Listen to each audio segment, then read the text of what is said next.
Bismillahirrahmanirrahim.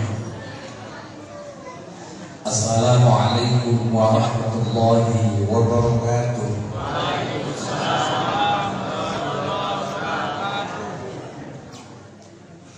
Idza hayyitum bi tahiyyatin fahayyu bi ahsana minha aw rudduha. Manakala kita dihormati orang dengan sebuah penghormatan, balaslah penghormatan itu lebih. Kalaupun tidak bisa lebih, minimal aurun Tuhan sepadan. Konteks ini diambil menjadi referensi para mujtahid bahwa salam itu hukumnya sunnah. Akan tetapi walaupun toh ibadah sunnah nilainya lebih bobot dari ibadah wajib. Makhluk yang ada di bumi dan di langit mendoakan kepada orang yang menebarkan salam, dan orang yang menjawab salam itu ditafsir menjadi hukumnya dua, fardu ain dan fardu kifayah. Fardu ain itu salam individual, personal. Saya salam sama Bapak akan kemenang, umpama kita jalan atau di pinggir jalan atau dimanapun, maka salam saya sunnah, tapi beliau fardu ain, tidak bisa diwakilkan oleh istrinya. Dan yang kedua fardu kifayah, salam komunitas, person kepada komunitas, jamaah. Seperti saya salam kepada panjenengan semuanya, ini komunitas, fardu kifayah, bisa diwakili. Kalaupun toh bapak-bapak yang menjawab salam saya dan ibu-ibu nggak menjawab salam, nggak berdosa karena terwakili. Atau yang di belakang ini nggak mau jawab salam saya, nggak apa-apa, cukup yang mewakili yang di depan ini sah. Ini salam individual. Maka ayat yang saya sampaikan tadi, kalau ada orang menghormati kita dengan salam, maka kita jawabnya harus lebih.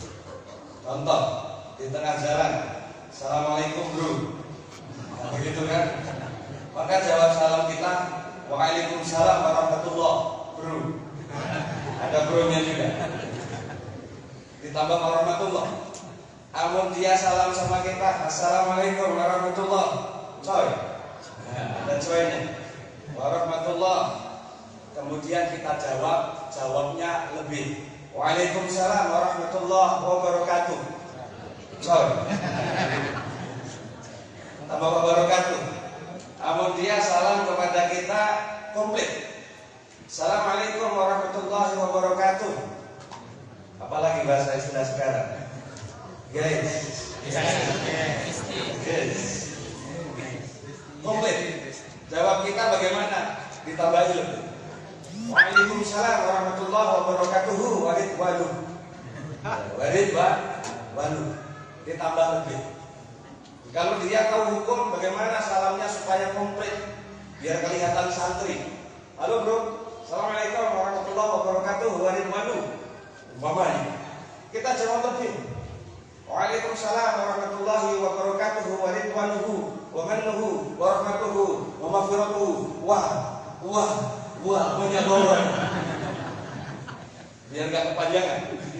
Ada 4 orang yang tidak wajib menjawab salam. Satu orang budek. Uji wong budek itu lagi ngomong apa itu. Maka saya teskis, halo.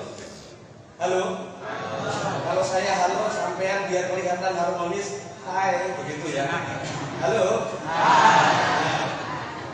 Berarti kan nggak budek kan? Yang kedua orang bisu, nggak wajib jawab salam. Halo. Hai. Kalau saya halo, begitu. Hai. Kalau saya hai, begitu. Oke. Berarti bisa ngomong kan? Berarti wajib. Yang ketiga, salam yang tidak wajib jawab salam adalah orang tidur. Hai. Halo. Melek kan? Ini yang miris yang tempat yang tidak wajib jawab salam itu orang gila. Orang gila itu nggak wajib jawab salam. Saya tadi sekali jawab salam kepada panjenengan semuanya.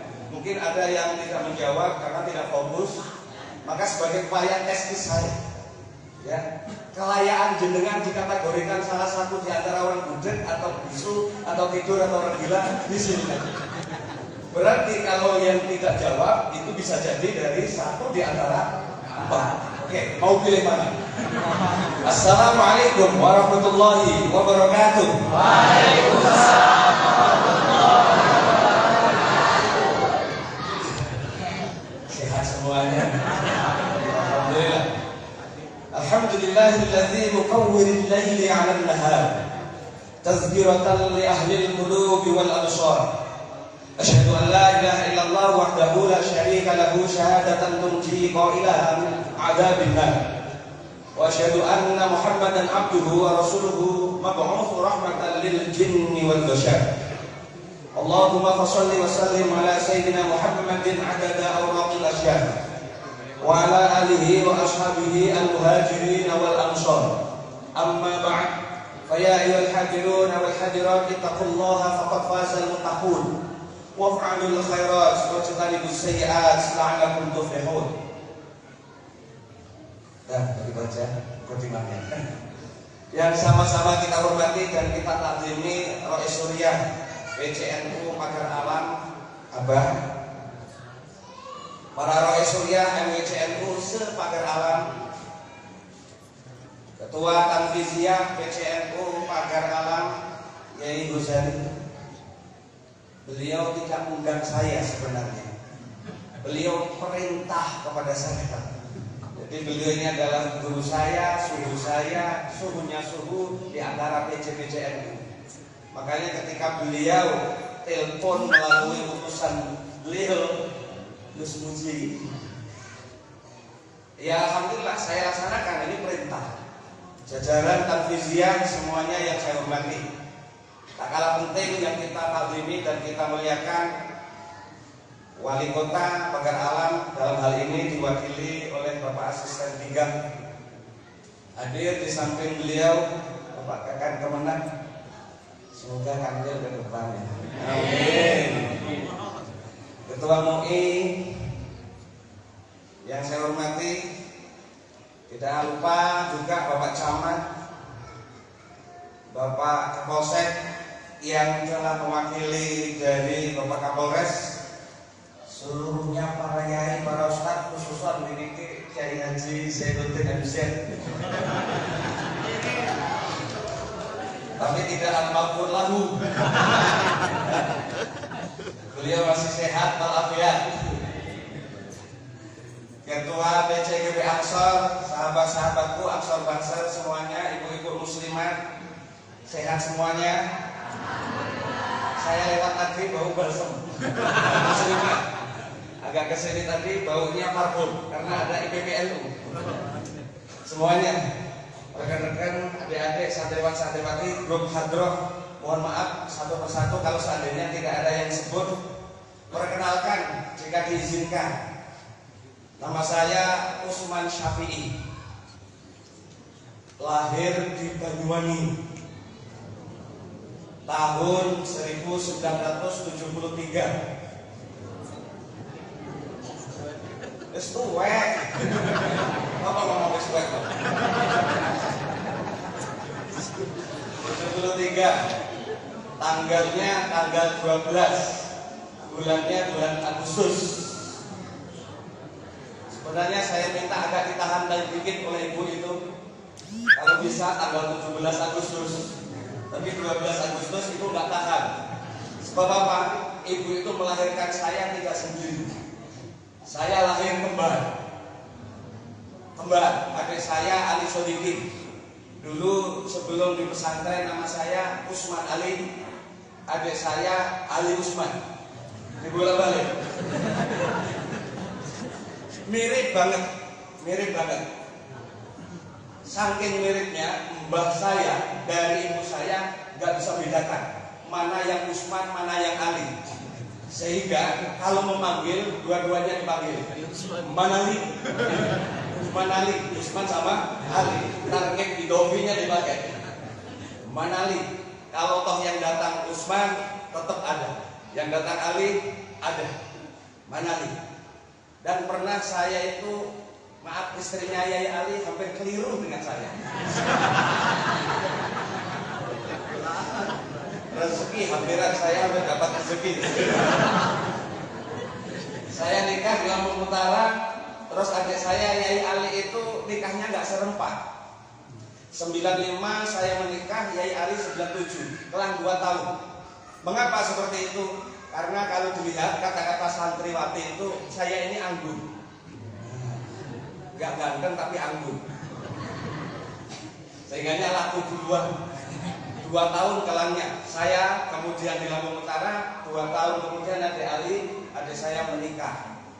Nah, setelah menikah saya ikut datang situ, balik lagi ke sana, saya dengan orang tua. Pas kebetulan Yai Ali ada di sawah. Pas hujan-hujan saya ngojek, begitu masuk ke rumah, tok. Bu Asia, istrinya Yai Ali itu masih di dapur. Saya masuk aja itu di rumah orang tua saya. Kan Yai Ali masih nunut deh, Pak, nunut urip lah sama orang tua. Akhirnya begitu saya masuk, ngambil bajunya Yai Ali basah. Terus kemudian istrinya masuk, loh, kok sudah pulang pagi-pagi? Sampai lagi aku paham apa orang ini sopoi. Begitu diperhatikan ternyata nggak ada tai lalat. Di tempat saya di Ali itu ada tai lalat besar atas ini. Perkenalan sejenak seperti itu, kemudian saya dilahirkan di Banyuwangi, besar di Lampung Timur, kemudian tua di Musirawas dan kembali entah Allah kemana. Yang jelas setelah nanti kembali. Ada liangnya. Hadirin yang berbahagia, itulah perkenalan saya. Dan saya karena melaksanakan tugas perintah dari beliau, maka saya tidak berani ngaji. Saya cukup bercerita saja. Cuman cerita ini kita ambil itibar pelajarannya. Ceritanya kayak apa? Rasulullah Muhammad SAW hanya satu hadis yang beliau sampaikan kepada umatnya dan Rasulullah tidak mengerjakan. Kesannya Rasulullah itu jargoni, iso ngajar, ora iso nglakoni. Perintah tapi dirinya tidak melakukan. Kesannya kabura maktan indallah an taqulu ma la taf'alu. Dosa besar orang yang pintar ngomong nek ora iso nglakoni. Bagaimana ceritanya? Ketika umur Rasulullah SAW 63 masuk, pas di bulan Muharram ini, bulan Syuro. Bulan Muharram ini Rasulullah memberanikan diri bertanya kepada orang Yahudi. Pertanyaan Rasulullah ini kepada mereka karena Rasulullah sudah bertahun-tahun menyaksikan orang-orang Yahudi kalau di bulan Syuro ini pada puasa. Orang-orang Yahudi lebih-lebih pas pada tanggal 10 Muharram. Rasulullah memberanikan diri bertanya kepada Yahudi. Salah satunya Rohib pendeta. Ayuhar rahib as'alukum bimasalatin mindi muskilah. Kami mau bertanya kepadamu tentang masalah yang menjadi miskil selama bertahun-tahun ini. Maka kami memberanikan diri bertanya kepadamu. Ma sababu bi annaka wa ummataka shaimuna fi hadzal syahr Muharram. Apa yang menyebabkan kamu, pendeta, dan umat-umat kamu pada bulan Muharram ini kok pada puasa? Pada puasa. Saat itu Nabi Muhammad belum ada perintah wa ma yantiqu 'anil hawa in huwa illa wahyun yuha. Pada saat itu Nabi Muhammad bertanya seperti itu, dijawab tegas oleh orang Yahudi. Pendeta itu menjawab begini, Muhammad, anta rasul rabbik, engkau utusan Tuhan kamu. Kami melaksanakan perintah dari Tuhan kami.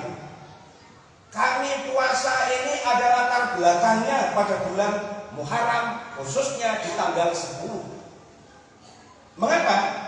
Karena nenek moyang kami mendapatkan kemenangan, mendapatkan keajaiban, mendapatkan karomah ini tepat pada bulan Muharram ini di tanggal 10. Siapa nenek moyang kalian? Nabi Adam. Nabi Adam diciptakan itu tanggal 10 Muharram.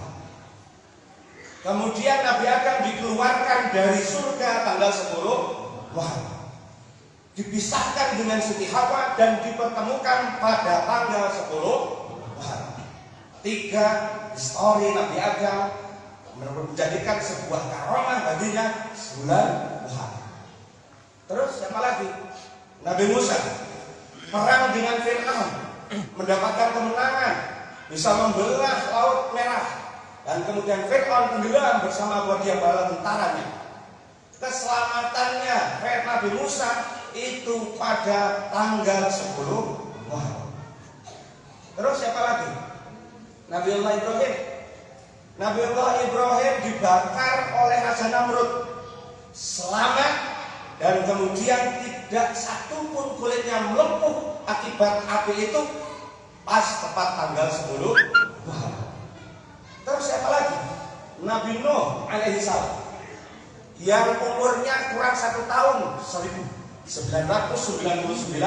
tahun. Dakwah cuma dapat orang 73. Ini sebagai filosof umat akhir zaman nanti Nabi Muhammad akan berpecah belah menjadi 73.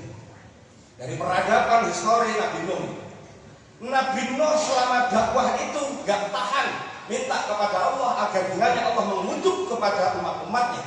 Jatuhlah kutukan banjir bandang. Secara singkat, Nabi Nuh selamat, perahunya mendarat di Gunung Najd di India, Himalaya sana pas tanggal 10 Muharram.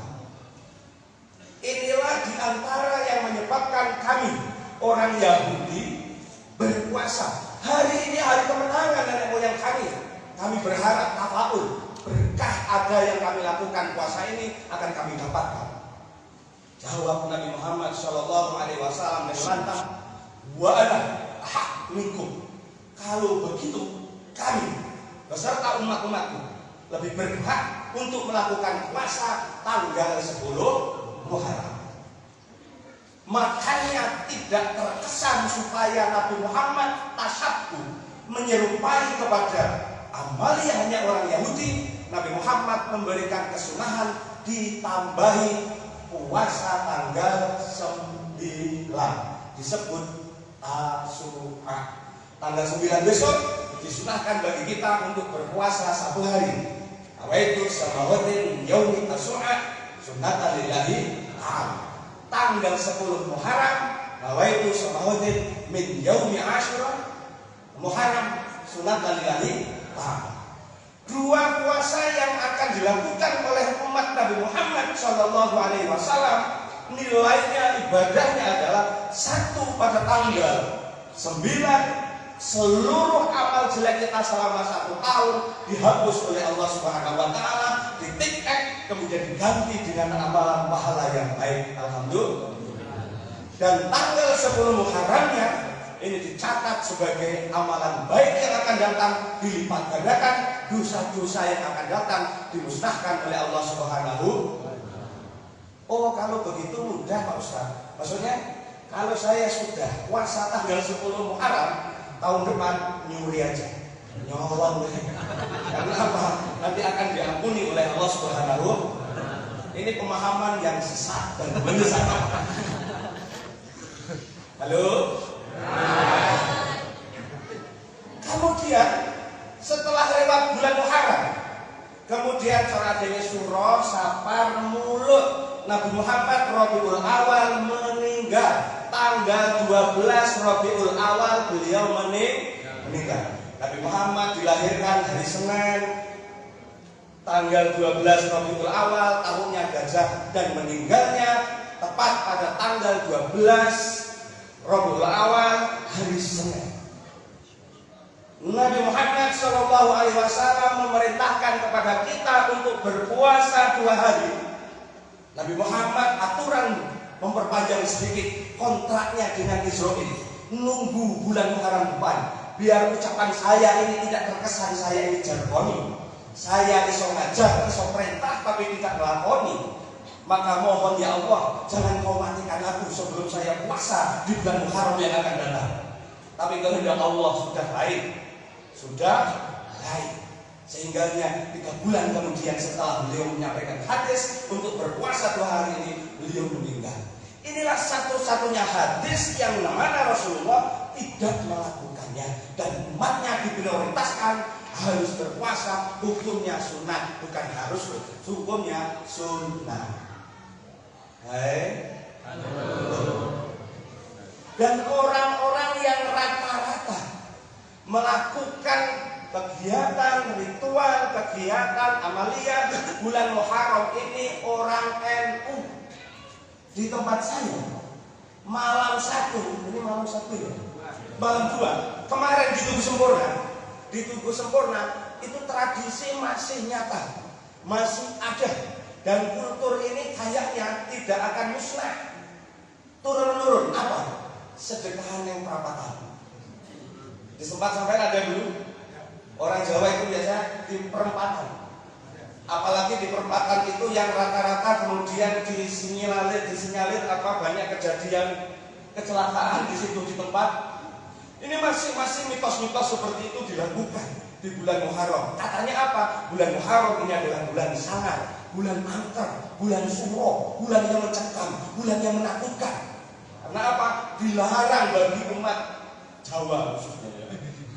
Kalau Islam enggak. Orang Jawa untuk melakukan kegiatan yang mengundang kesenangan, mengundang hawa nafsu. Umpama, nggak boleh kalau orang Jawa ini walimatul harus, hajatan pengantin nggak boleh, sunatan nggak boleh, bikin rumah nggak boleh, pembayan boleh nggak? Orang melahirkan di bulan Muharram boleh apa tidak? Boleh ya, boleh. Terus marhabanan boleh? Boleh. Nah inilah ketika ada hal yang ketika kemudian ini riskan untuk kita kritisi. Oh ternyata hanya dikhususkan bagi orang yang melahirkan boleh. Apa? Padahal ini penafsirannya apa? Ketika sahabat Ali, khususnya anaknya beliau Husain, ini meninggal pada bulan Muharram. Yang membunuh siapa? Kelompok Syiah. Muawiyah dan kelompok-kelompoknya itu menghukumi Husain, Sayyidina Ali. Husain ini adalah menghukumi tidak pakai Quran, sehingga dia dibunuh oleh Muawiyah dan pembunuhnya adalah orang Islam. Maka diinstruksikan kepada umat Islam agar kiranya bulan Muharram ini kita tidak boleh senang-senang. Ini bulan sungkawa, bulan yang kita harus bela sungkawa kepada Sayyidina Husain. Sehingga diinstruksikan, mau apa ini hajatan, sunatan, jangan, nanti setelah Muharram. Ini bulan penderitaan, bulan sungkawa. Mau apa? Sunatan atau pengantinan nanti. Mau melahirkan, monggo. Soalnya melahirkan. Artinya kultur yang semacam ini adalah lahirnya dari Nahdlatul Ulama. Nah, Nahdlatul Ulama itu apa sih? Saya akan memberikan penjelasan. Izin sekali lagi ya Ghazali, Abah, mohon izin.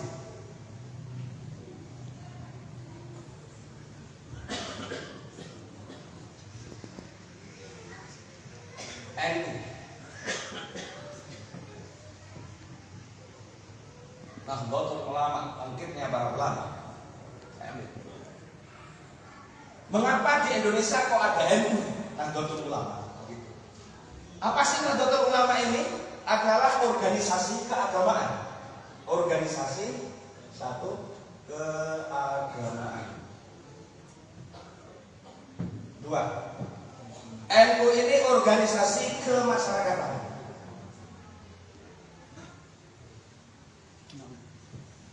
NU ini organisasi sosial.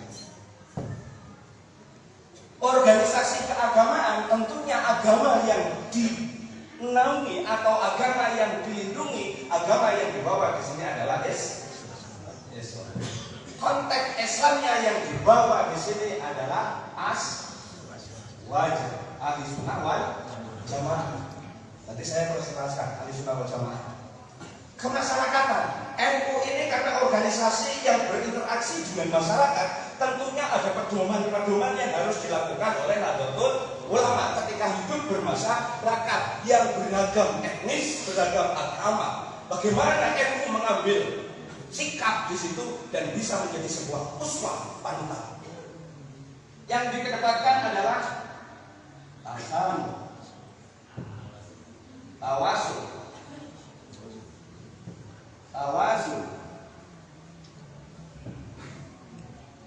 terus tidak. Kalau diperjelaskan ini panjang sampai 2 jam. Singkat aja. Tawasul itu toleransi, teposil, menghormati. Kamu pakai kumur? Iya. Gak usah sholat di sini. Ya, itu. Kamu nggak pakai spirit setelah doa? Enggak, jangan sholat di sini. Enggak, itu dihormati semuanya. Rukun, wes sholat tarawih kira apa? Sholat tarawih kira 8. Saya 20. Oke, bareng. Sampai ngimami. Nanti saya setelah sampai selesai 8 pulang saya mau menyelesaikan selanjutnya. NU begitu. Halo? Hai. Udah gini aja. Panjang nanti sosial. Ya, kalau ini sudah diperjelaskan lagi ya. Sosial, NU itu sosial. Artinya NU hidup bermasyarakat itu ya harus berbakti, bersosial.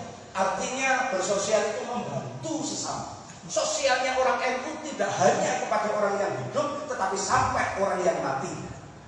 Hari Jumat, malam Jumat, NU biasanya di desa-desa mengadakan yasinan dan tahlil. Itu bentuk sosial mengirim kepada ahli kubur yang mereka notabene ahli sunnah wal jamaah.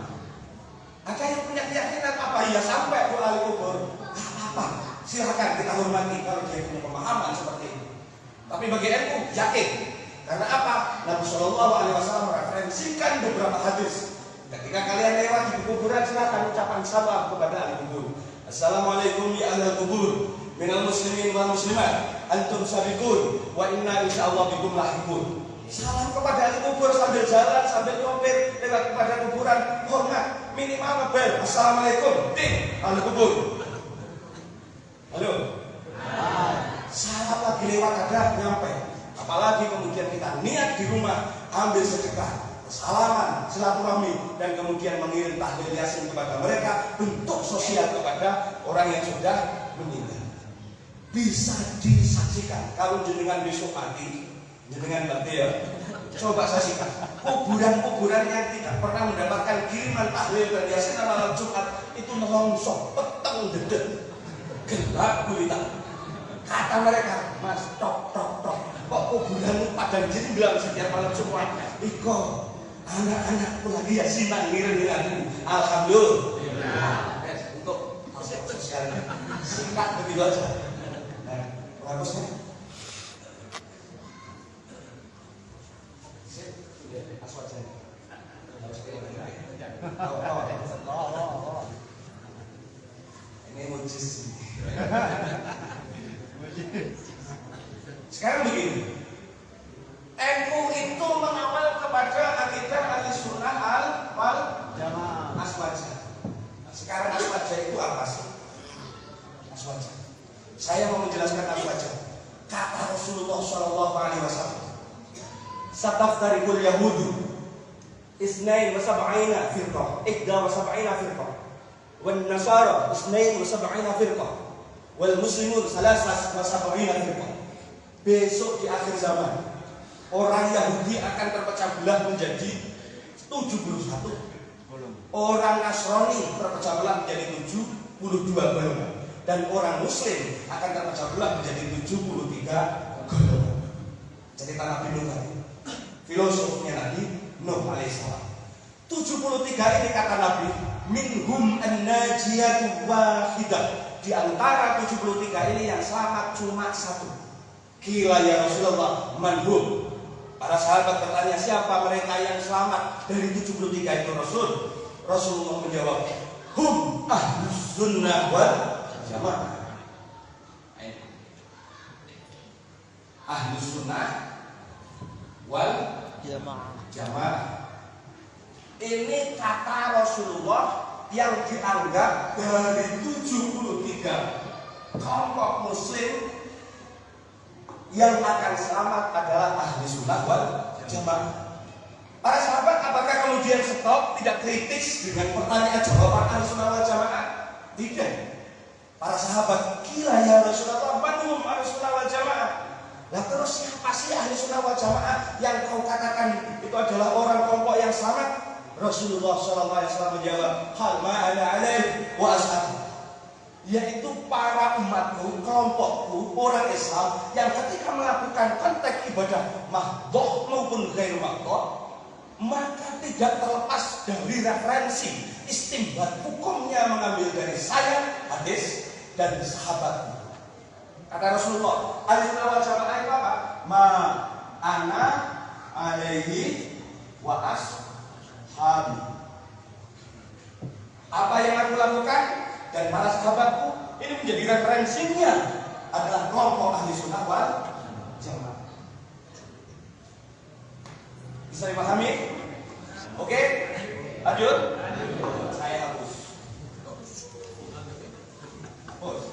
Ada yang mau mencatat? Gak usah. Oke. Konteksnya begini, ahli sunnah wal jamaah.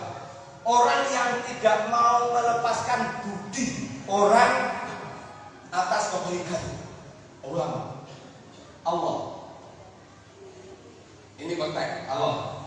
Saya buang ini Allah. Maaf kalau saya ceramah di mimbar itu kurang visual. Visualnya yang penting lah saya. Ya, tidak apa-apa ya. Ya. Ini bukan berarti bikin guru karo murid, bukan. Ini cara metode saya. Diterima yo dilengkap ora yo. Ini saya gambarkan alam. Ini gambar alam. Saya kalau menggambarkan langit nggak berani. Nanti terkesan kalau langit Allah itu menempatnya di langit, di aras begitu kan? Nanti dipelintir-pelintir. Ya. Ketika Allah mau menjadikan alam ini, Allah mempunyai hadis qudsi. Laulaka dua kali.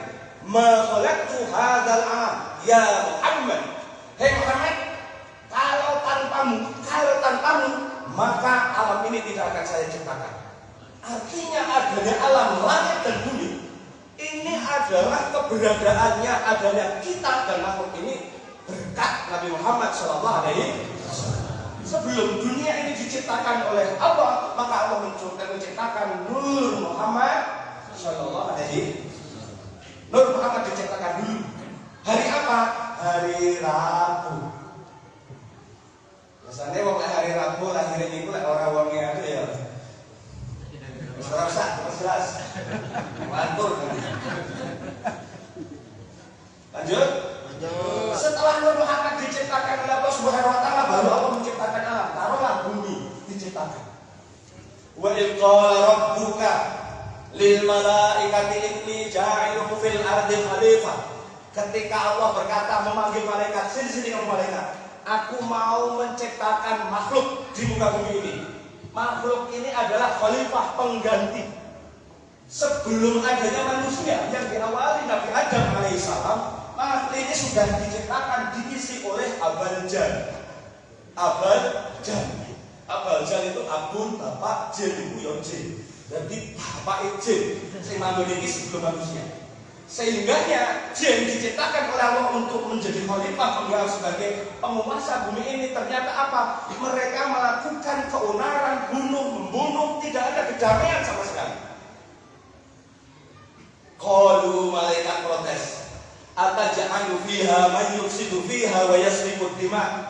Gusti, apa kau akan menciptakan makhluk persis seperti mereka Abajad? Setelah mereka memusnahkan, saling wa yasfiku dima, mengalirkan darah. Wa nahnu nusabbihu bihamdika wa nuqaddisu lak. Mbok ya aku aja malaikat yang menghuni dunia ini. Kami enggak ada bunuh-bunuh, selalu bertasbih kepadamu. Diperintahkan ruku terus, dimintakan sujud terus. Beda nanti kalau kau ciptakan makhluk persis seperti Abal Jan. Kami nggak punya nafsu. Ada orang punya kekayaan nggak punya nafsu. Khalifah. Akhirnya Allah ini urusan saya. taj'alu fiha ma yufsidu fiha wa yasfiku dima wa nahnu nusabbihu bihamdika wa nuqaddisu lak. Qala inni a'lamu ma la ta'lamun. Jangan protes. Kau enggak tahu apa yang aku kehendaki. Secara singkat, Allah menjadikan Nabi Adam. Dan ketika Allah sudah menjadikan dunia ini, otomatis Allah punya master plan. Ini harus diurus dunia ini oleh siapa? Orang. Orang itu punya nafsu, punya akal. Tidak seperti Abajan yang punya nafsu roh tapi tidak punya akal. Tidak seperti malaikat saja yang punya akal tapi tidak punya nafsu. Coba bayangkan, kalau seandainya dunia ini diisi oleh para malaikat, malaikat janji kemenang, nggak mungkin punya nafsu akan bikin dari kamil. Sumpah balik, izin. Nabi Muhammad. Asisten tidak mungkin bikin dari bupati kan begitu.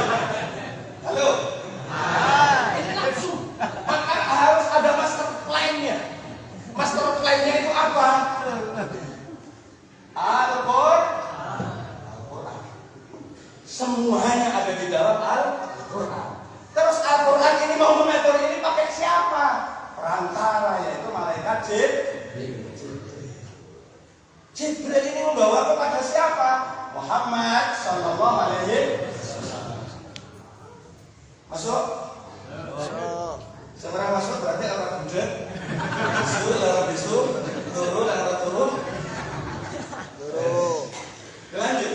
Nah, ketika Al-Quran ini turun kepada Nabi Muhammad melalui Jibril, bagaimana? Apakah 30 juz itu kemudian tiba serta-merta turun kepada Nabi Muhammad? Belum, tidak. Tapi perlu kita pahami, ada anak-anak yang kritis ketika ada orang mengundang besok tanggal 17 Ramadan nuzulul Quran. 17 Ramadan. Apa? Nuzulul Quran. Ada lagi yang mengatakan bagaimana Pak Ustaz kalau nuzulul Ramadan ini dikatakan sebagai turunnya Al-Quran. Nah, terus ayat yang mengatakan inna anzalnahu fi lailatul qadar itu yang benar bagaimana? Aku menurunkan ayat Al-Quran itu pada malam Lailatul Qadar. Sementara malam Lailatul Qadar itu terdapat pada tanggal ganjil di atas tanggal 20. Kalau enggak 21 mungkin 23. Kalau enggak 23 25. Kalau enggak 25 27. Kalau enggak 27 29. Kalau enggak 29 ada enggak puasa 31? Nah, selesai. Artinya sampai enggak benar. Lanjut. Oh, itu kan begitu ini kan bukan malam Lailatul Qadar karena belum sampai tanggal 20 ganjilnya ke sana. Yang benar yang mana? Dua-duanya adalah benar. Cuma kita yang belum memahami sehingga menganggap orang lain yang pemahaman tidak sama, otomatis dia memvonis itu adalah tidak benar. Benarnya bagaimana? Dengan alasannya Allah Subhanahu wa taala perintah pada Jibril. Jibril, dalam Gusti sendika dawuh perintah jenengan. Nek koyo jenengan mau. Yai, padahal sendika dawuh. Siap, laksanakan. 30 juz. 30 juz. Perintah Al-Quran ini kepada Jibril. Kamu turunkan 30 juz itu di langit. 3, 4, 5, 6, 7. Turunkan Al-Quran ini di langit yang pertama dari bawah. Nanti kalau kamu mau menurunkan kepada Nabi Muhammad SAW, tunggu waqi'ah, fenomena, peristiwa, kejadian-kejadian yang menimpa kepada Nabi Muhammad saat itu mendesak Nabi Muhammad untuk menjawab, maka wahyu yang harus kamu turunkan satu per satu.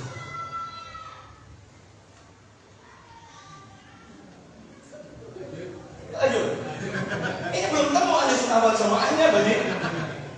Belum ketemu ahli sunnah wal jamaahnya. Oke, tanggal berapa di sini? Tanggal 17 Ramadan. Ketika turun kepada Nabi, contoh, misalkan Nabi Muhammad SAW ditanyai ketika saat Nabi Muhammad istirahat di bawah pohon kurma, Muhammad, kata Abu Jahal, aku pamanmu, ini teman-temanku, mau tanya kepadamu. Kami menyembah kepada berhala, Lata, Uzza, ini semuanya jelas. Tuhannya ada, bentuknya kayak gitu, dari batu, arca, patung. Lah terus Tuhanmu kaya apa? Dibikin dari apa? Nempatnya di mana? Rupanya kaya apa? Nabi Muhammad bingung, mendesak pada saat itu jawaban, maka ada tanda-tanda wahyu turun kepada Nabi, aras, kemudian sampai langit yang pertama, ada kelenteng suara seperti gerincing babi. Itu dalam kitab Qatrul Buwais diterangkan seperti itu. Gerincing ada turun wahyu, dan kemudian Nabi Muhammad merunduk dari kening bulannya ini, pilingan ini menetes keringat. Dan gue ngeten iki keringat berarti turun wahyu pada Nabi. Jenengan minggu nanti ini bisa ngecas ini. Ini loh. Lalu turun, maka Nabi Muhammad menjawab, Qul huwallahu ahad, Allahus somad, lam yalid walam yulad, walam yakul lahu kufuwan ahad. Turun. Wahyunya, fenomena terjadi. Turun. Begitu seterusnya. Setelah turun pada Nabi Muhammad SAW, anggap 30 juz selesai pada Muhammad. Nabi Muhammad terus meninggal. Nabi Muhammad meninggal. Siapa yang meneruskan di bawah ini? Sahabat. Saking marahnya.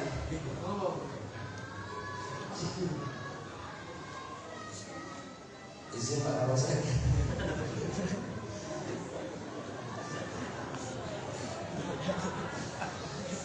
Sahabat. Ceritanya kayak apa? Nabi Muhammad itu seumur-umur sakit hanya 3 kali. Seumur hidup sakit hanya 3 kali. Kanjeng Nabi Muhammad SAW. Pertama apa? Ketika turun wahyu yang pertama, Al-Alaq, Iqra bismi rabbikal ladzi khalaq. Kontrak tubuhnya kaget, panas dingin. Sehingganya turun kemudian kepada Aisyah, Khadijah menselimutinya. Sakit pertama. Yang kedua, Nabi Muhammad sakit ketika disantet perempuan Yahudiyah. Kanjeng Nabi, seorang Rasul, Nabi awal dan Nabi akhir, kita diciptakan gara-gara beliau. Itu kena santet. Apa mana gur Kanjeng Ghazali?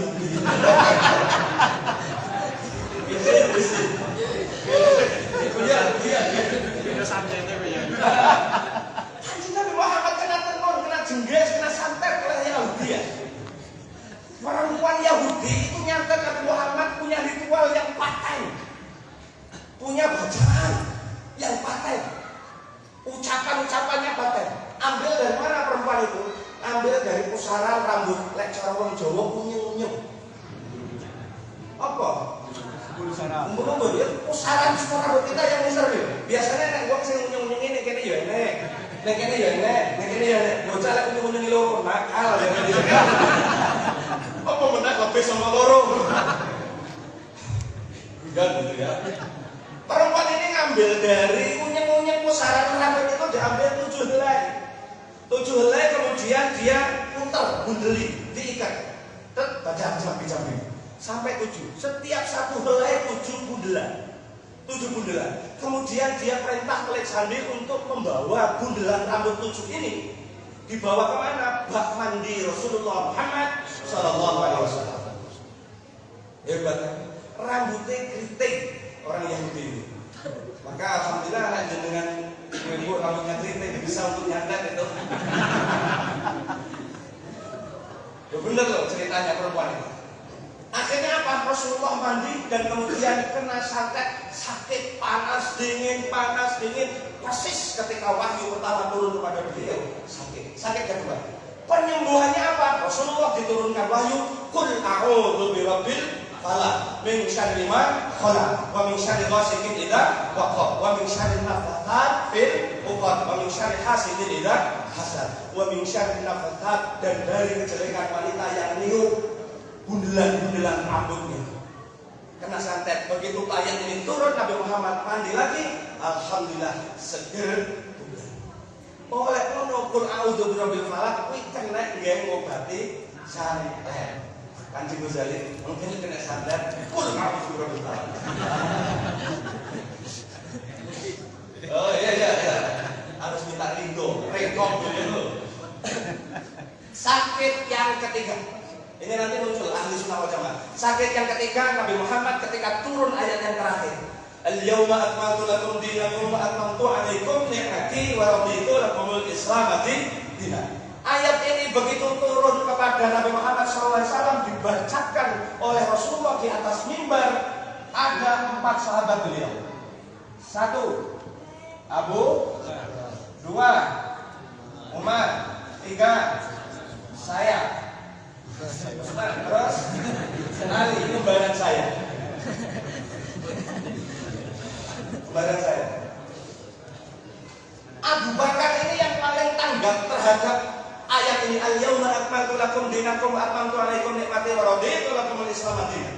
Abu Bakar, ini ayat kok sudah menyempurnakan agamanya Nabi Muhammad SAW, agama Islam. Jangan-jangan nggak ada ayat lagi setelah ini. Atau jangan-jangan pertanda ini Nabi Muhammad mau pamit dengan kita. Abu Bakar selaku mertuanya paham, sedih. Umar paham? Enggak. Ketika Abu Bakar tanya kepada Umar, ayat yang dibaca oleh Rasulullah itu paham enggak kamu? Enggak. Utsman, Umar wajah enggak paham apalagi saya. Ali, apa meneh aku? Kayak begitu. Hanya satu-satu. Oke, Rasulullah sakit. Saat Rasulullah SAW sakit, maka Rasulullah dalam kondisi dalam sakit itu tambah nemen. Rasulullah memanggil berapa istrinya, Bu? Istrinya Rasul ini biar ibu yang tahu ya. Urung mur, kan? Ibu-ibu istri Rasulullah itu berapa?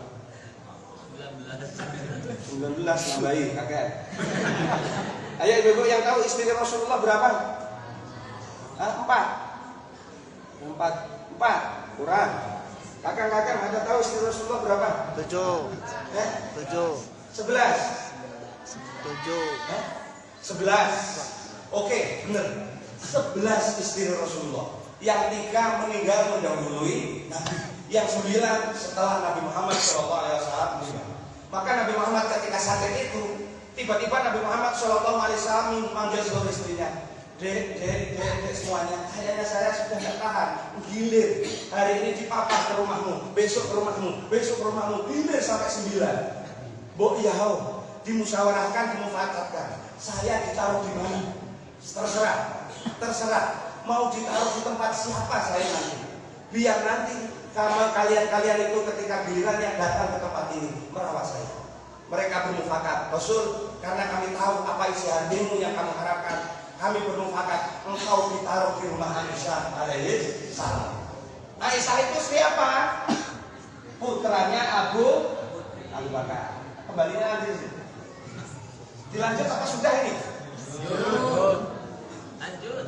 10. Jamnya mati. Oh, jamnya mati. Belum ahli sunnah wal jamaah. Ini kan masih menceritakan historisnya. Muncul nanti ahli sunnah wal jamaah. Oke, ditaruhlah di tempat Aisyah alaihi salam. Singkat cerita, pas detik-detik beliau sakit tambah keras, beliau perintah kepada Fatimah, panggil Fatimah. Fatimah, perintahkan Abu Bakar untuk hari ini sholat asar, silakan Abu Bakar suruh mengimami. Fatimah berangkat, Pak, panjenengan disuruh ngimami sholat asar, Rasulullah sudah tidak tahan lagi. Abu Bakar kemudian bilang, selama Rasulullah masih hidup, saya tidak akan ngimami, walaupun saya adalah mertuanya. Saya hormat adil. Beliau adalah guru saya, beliau adalah Rasul saya, beliau adalah Nabi saya. Tidak etis, tidak layak, dan sumul ada kalau saya mengimami sementara beliau masih ada. Fatimah balik, udah perintah Umar nggak mau, Abu Bakar senior saja nggak mau, apalagi junior. Ini nggak mau. Oke, balik tanda. Nabi Muhammad SAW mengimami Bapak Sayyidah Fatimah dan Sayyidina Ali. Sepulangnya Rasulullah dari sholat asar malam itu, Rasulullah SAW merasa sakit. Kontrak politik dengan Israel sudah pas waktunya, ajal tiba. Maka yang ada di samping Rasulullah itu siapa? Rasulullah ketika mau meninggal. Muhammad, ketika Israel sudah ada di sini. Israel bertanya kepada Muhammad, sudahkah kamu siap untuk meninggal? Belum. Nabi Muhammad ada tawaran seperti ini. Coba lanjut dengar. Tawar. Mudah kan begitu. Bapak belum siap apa? Tolong. Satu yang saya minta, An-Nisa Anissa. Emansipasi wanita harus diperdayakan, harus samakan dengan laki-laki. Jangan seperti kembali saat di zaman Yahudi. Wanita. Apa tidak kan? Mungkin jenengan yang harus setor. Pemahamannya keras. Yang kedua, as-sholat. Sampaikan kepada Allah kalau ini kemudian bisa. Yang ketiga, umatku harus masuk surga semuanya. Walaupun dalam hatinya ada iman sebiji zarah, harus masuk surga. Oke, siap. Halo? Hai. Masih? Apa tahun Arab lagi diselesaikan? Tanggung ya? Tanggung. Oke. Setelah Rasulullah SAW kemudian mengumpulkan istrinya, hanya Sayyidina Ali yang mendampingi Muhammad SAW. Abu Bakar, Ghaib, Umar, Ghaib, Utsman, Ghaib, Ali, hadir. Saat bersama ini Rasulullah bersama istri-istrinya 9, Rasulullah kemudian manggil Fatimah. Fatimah itu menangis tersedih-sedih setelah Sayyidina Ali minta memangku kepala Rasulullah di pangkuannya. Fatimah menangis dipanggil, "Fat, ngapain kok kamu menangis? Ini pertanda Rasul. Bapak akan meninggal. Engkau minta pangku oleh keponakanmu Ali, itu suamiku. Sakit keyakinan jenengan ini seolah-olah pamit sakaratul maut." Fatimah, kamu jangan sedih, jangan menangis. Di antara istriku 9 ini dan Ali, nanti yang menyusul pertama kali adalah kamu. Fatimah dibilang begini. Akhirnya Fatimah, alhamdulillah, senang.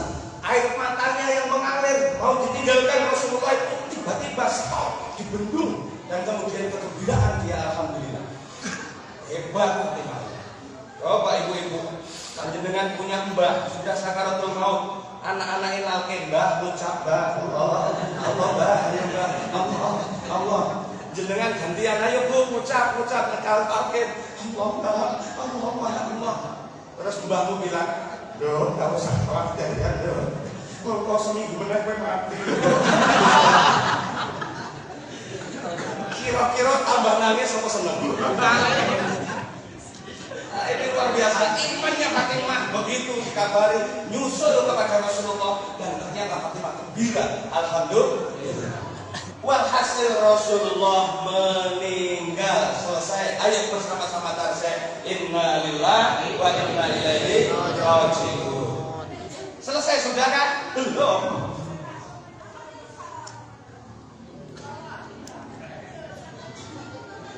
Gimana?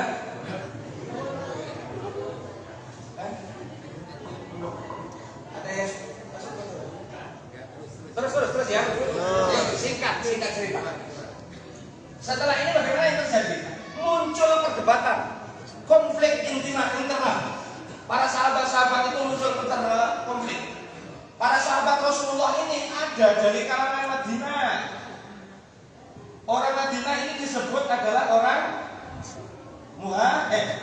orang Ansor. Sahabat Ansor.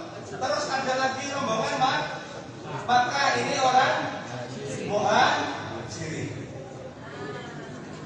Orang Muhajirin sama Ansor ini konflik. Kata orang Muhajirin, orang Ansor, maaf ini, kalau Ansor ini penduduk asli, orang pribumi, wong dusun.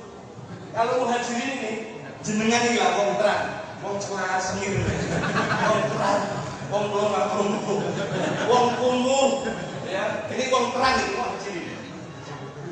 Untung di sini ada Bapak Asisten 3, ada Bapak Kapolres, ada sahabat-sahabat Ansor, orang penduduk asli yang mau menerima kita. Apa pendapat setelah mereka ini Rasulullah meninggal? Siapa khalifah pengganti selanjutnya Rasulullah memimpin negara Makkah ini menjadi istimbat hukum, menjadi dalil untuk kita merujuknya bagaimana? Maka orang Ansor instruksi dari kami yang layak untuk memimpin. Nah, ini Kak Pembusun yang baca mimpin pakai dalam Kak Pembusun. Kata Pembusun, ya, ibaratnya seperti itu isi. Ibaratnya seperti itu. Kata orang Ansor, kami orang Madinah yang patut dan layak menjadi khalifah memimpin Makkah ini. Karena apa? Muhammad adalah pendatang.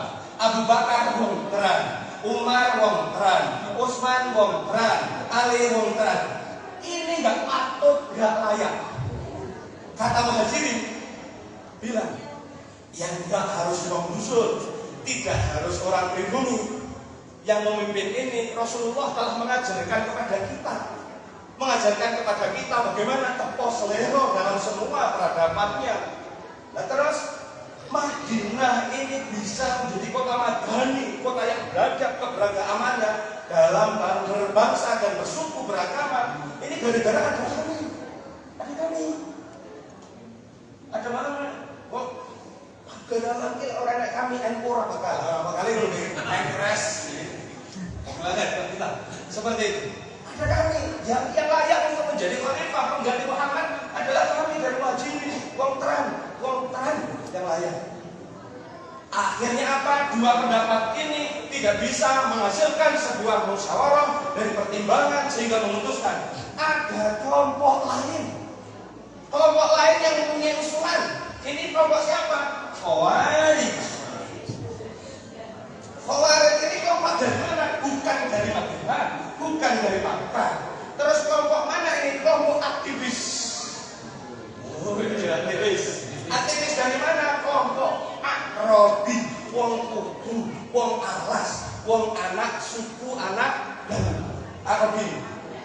Orang Khawarij ini keluar non-blok, tidak pro kepada Ansor, tidak pro kepada Muhajirin, tidak sependapat, tapi mereka mengambil sebuah kebijakan yang mengambilnya dari referensi yang nasyid. Kata mereka, ngomong kepada mereka semuanya, sudah kami punya pendapat. Kata Khawarij, non-blok Khawarij, pendapatnya apa? Kalau dilihat dari sejarah, dari 4 saudaranya Rasulullah ini, yang patut menjadi khalifah adalah Ali. Katanya begitu, Ali yang patut. Alasannya apa? Satu, Ali keponakan Muhammad SAW. Yang kedua, alasannya apa? Ali dari sejak kecil yang iman kepada Rasulullah. Abu Bakar sudah berimosen, Umar sudah punya anak, Utsman sudah punya cucu beriman kepada Rasulullah. Ali dari kecil. Yang ketiga alasannya apa? Ali satu-satunya di antara 3 sahabat ini yang dijuluki dengan beda dengan kalimatnya. Radhiyallahu anhu Abu Bakar, Umar radhiyallahu anhu, Utsman radhiyallahu anhu, dan Ali adalah karramallahu wajhah. Yang keempat alasannya, ketika Rasulullah meninggal, Abu Bakar tidak mendampinginya, Umar tidak mendampinginya, Utsman tidak mendampinginya. Jangan-jangan, kata mereka, Rasulullah telah memberikan pesan wasiat kepada Ali untuk menjadi khalifah. Maka dengan pertimbangan ini dan seterusnya, mengingat dan seterusnya, kami dari kelompok Khawarij memutuskan merentam. Kan begitu surat keputusan. Ali adalah menjadi khalifah. Apakah kemudian orang Muhajirin pemutaran ini kemudian oke, ACC, kemudian Ansor, kemudian ACC? Tidak. Mereka kemudian ngambil mufakat, musyawarah tanpa disertakan oleh kelompok non-blok Khawarij. Anggap ini adalah 50 kurang plus 1 begitu aja ya. Walhasil diputuskan Abu Bakar menjadi pemenang secara aklamasi, secara musyawarah mufakat tanpa voting bahwa Abu Bakar dijadikan sebagai khalifah. Alasan yang pokok adalah ketika imannya Abu Bakar ditimbang dengan umatnya Nabi Muhammad sekarang sampai yaumul kiamat, maka imannya Abu Bakar lebih berat daripada iman kita. Satu. Yang kedua, Abu Bakar adalah sebagai mertua Rasulullah SAW. Yang ketiga, Abu Bakar adalah orang-orang yang paling tua di antara Umar dan Utsman dan Ali. Maka keputusan diambil bersama. Abu Bakar ini adalah kelompok yang disetujui sebagai khalifah. Lalu bagaimana yang terjadi? Setelah ini yang terjadi apa? Kelompoknya Abu Bakar selama dia menjadi pemimpin maka disebut sebagai kelompok Sunni, As-Sunni, dari nisbat, yaitu singkatan dari perpanjangan kata Ahli Sunnah wal Jamaah. Oh, ini kelompok Sunni. Maka di Indonesia muncul kelompok Sunni, yaitu Nahdlatul Ulama. ahli sunnah wal jamaah. Sehingga yang identik kelompok Sunni di Indonesia nyusu ngerokok, nyedot, Sunni nyusu, ketoro NU tenang nek rokok.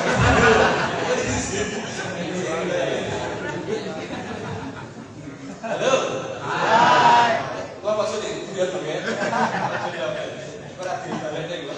Oke, kelompok Sunni alias ahli sunnah wal jamaah. Beliau meninggal diganti Umar.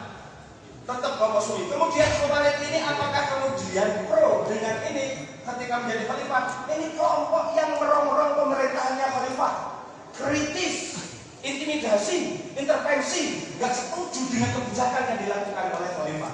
Saya kira ya. Sekarang ada di Indonesia. Itu Khawarij. Khawarij.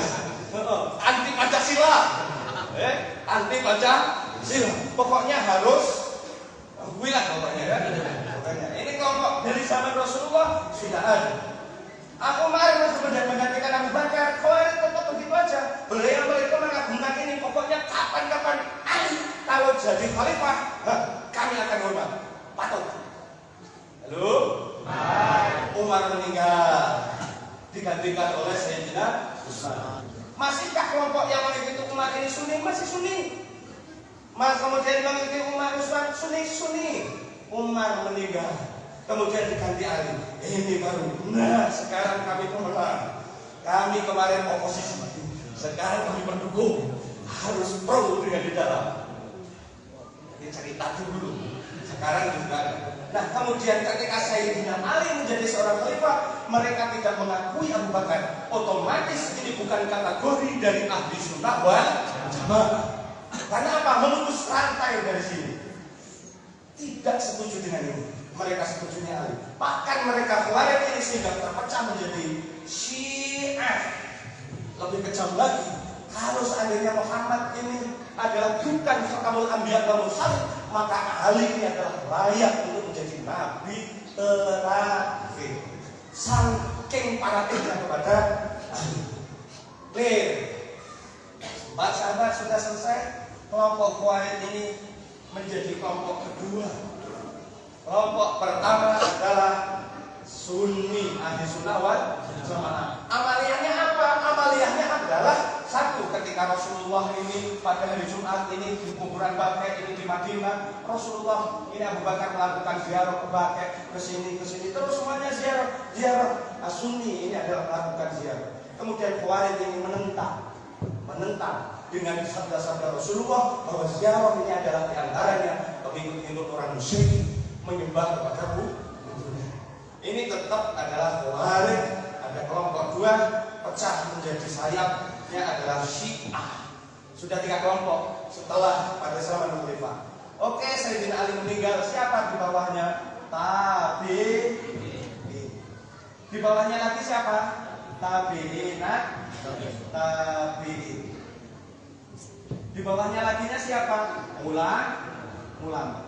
Ulama di sini muncul maka Syafi'i, mazhab Hanafi, terus Hambali, terus Maliki, terus Syafi'i. Oke. Di bawahnya sini siapa? Mbah Hasyim. Asy'ari gitu aja kan ya? Jangan buat nenten. Langsung Mbah Hasyim ya. Mbah Hasyim Asy'ari begitu. Di bawahnya sini siapa?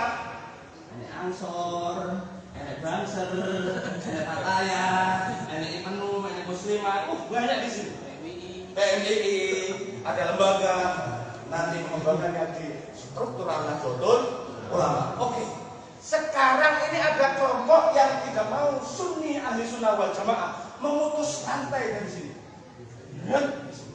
Karena apa? Mereka ambil konteksnya apa? Ambil konteksnya apa?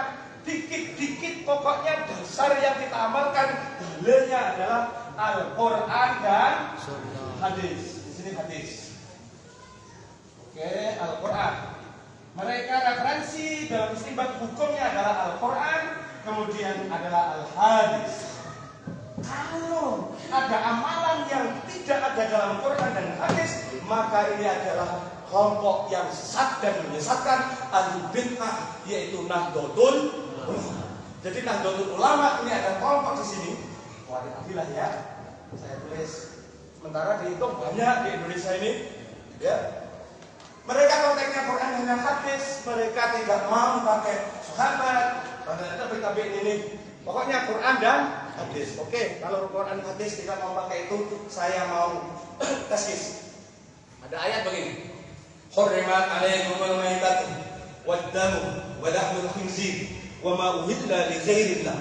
Diharamkan bagi kalian semua maitah bangkai. Pertama, maitah bangkai. Al-Qur'an kah menyebutkan di situ bangkai apa yang halal? Ada. Ada enggak bangkai yang halal? Ada. Apa? Ikan. Terus belalang. Oh, di Quran ada enggak? Enggak ada. Di mana? Hadis. Hadis ada? Ada. Terus kemudian wadamu, darah, diharamkan kalian darah. Adakah di Al-Quran yang mengecualikan darah yang halal? Tidak ada. Yang ada di mana? Di hadis. Apa itu? Maras, limpo, hati. Itu adalah darah dan itu haram. Oke. Walahmul khinzir. Kemudian Al-Quran mengharamkan bagi kita daging babi. Daging babi. Kalau secara otomatis mentah-mentah dia makan daging babi yang diharamkan, tentunya ketika disodohi di rumah makan, monggo ini didahar sop endas babi. Ini endas babi di sop, yang ini kikil babi di sop, dan yang ini keripik usus babi. Kata yang dihidangkan, loh, ini kan haram. Enggak, yang diharamkan di dalam Al-Quran itu adalah daging babi. Enggak sih babi, enggak ada dalam Al-Quran. Halo? Masuk? Sikil babi ada enggak di dalam Al-Quran? Di hadis ada enggak yang melarang dasnya babi? Enggak ada. Di hadis sama, daging babi yang haram. Enggak sih babi enggak ada di hadis menyebutkan enggak sih babi haram. Sikil babi haram. Jeruan babi haram. Lah terus halal apa haram? Haram. Ibu-ibu, enggak babi halal apa haram? Haram nggih. Al-Qur'an enggak ada, Bu. Hadis enggak ada, Bu. Terus bagaimana? Ini tidak nawar cara memahami, karena apa? Mereka memutus tidak memakai para ijma, para penjema mujtahid ini. Karena apa? Di sini di Nahdlatul Ulama ahli sunnah wal jamaah, selain daripada Al-Quran dan hadis, ada istinbat dalam referensi hukum adalah ijma dan qiyas. Ijma dan qiyas itu apa? Hasil dari referensi ijtihadnya para ulama yang ketika menafsirkan Al-Quran melalui asbabun nuzulnya, yang ketika menafsirkan hadis melalui wurudul hadis, tidak berada, maka dalil yang dilakukan adalah selain nakli, adalah dalil akli. Masuk Pak Eko? Masuk. Monggo Pak Eko. Tidak masuk untuk Pak Eko. Lanjut? Tinggal sedikit lagi. Oke, sepakat? Udah babi halal? Ini pakai ijma qiyas. Qiyasnya apa? Alawiyah. Orang yang penting dalam menyembelih itu adalah daging. Daging itu yang dihitung. Kemarin itu lakukan. Iki kira. Engkau ditimbang hatinya. Lek kira timbangan ini kiliman on berarti ini 50 kilo. Kan begitu. Orang yang menyembelih itu hal inti dari penyembelihan itu daging. Barang yang jus yang diperhitungkan itu adalah kiloannya adalah daging, yang dinominasikan adalah daging. Maka yang lain itu dianggap tidak penting. Kalau yang daging yang penting aja sudah diharamkan, apalagi yang tidak. Halo, ini kiasi. Umpamanya, wala taqul lahuma uffin wala tanharhuma wa qul lahuma qawlan karima. Anak-anak, kita nggak boleh berkata kepada ayah dan ibu kita, begitu aja. Nak, tolong belikan rokok. Aku saja. Mbok yo gantian. Begitu saja. Nggak boleh.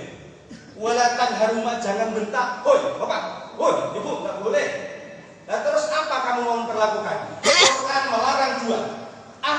Dan bahasa kasar kamu. Bentak. Lah terus tak tendang bapakku. Boleh. Bapak ini goblok jalan kelar. Bapaknya sampai ke Jongor, sampai jalan. Ketika ditanya gimana, kan Quran yang dilarang cuma 2. Dan bahasa keras. Nendang nggak ada di dalam Al-Quran. Nabok nggak ada di dalam Al-Quran. Jotos di dalam Al-Quran nggak ada. Jewer bapak dan ibu di dalam Al-Quran nggak ada. Maka saya adalah pengikut Ahlussunnah wal Jamaah. Beraninya seperti itu. Karena apa? Dia goblok dalam memahaminya, membuang daripada ijma dan kias. Kiasnya adalah tahriyah akasiyah, ke bawah. Kalau barang yang kecil aja nggak boleh, ngomong begitu aja nggak boleh, bentar aja nggak boleh, apalagi lebih dari itu yang membahayakan orang tua. Halo? Maukah jenengan berpedoman pada 2 saja Quran dan hadis? Nggak mau pakai ijma kias? Tetap pakai ijma kias? Orang NU harus pakai ijma kias. Inilah ahli sunnah wal jamaah, tidak memotong rantai hanya Nabi Muhammad dan Quran, tetapi di sini ada mahasiswa, di atasnya ada guru-gurunya, ada mazhab 4, ada ulama, tapi inilah rentetan ahli sunnah wal jamaah. Jamaah berkelompok berbareng-bareng, tidak kemudian hanya mutus ini. Sementara hadis harus dipahami ada 3, hadis qauli, ada hadis takriri, ada hadis fiqhiyah. Kita lanjutkan pada kesempatan yang akan datang. Oke, ini Ahlussunnah wal Jamaah dan Nahdlatul Ulamanya biar dijelaskan beliau pada lain kesempatan. Mohon maaf atas segala kekurangannya. Demikian, wallahu muwaffiq ila aqwamit thoriq. Wassalamualaikum warahmatullahi wabarakatuh.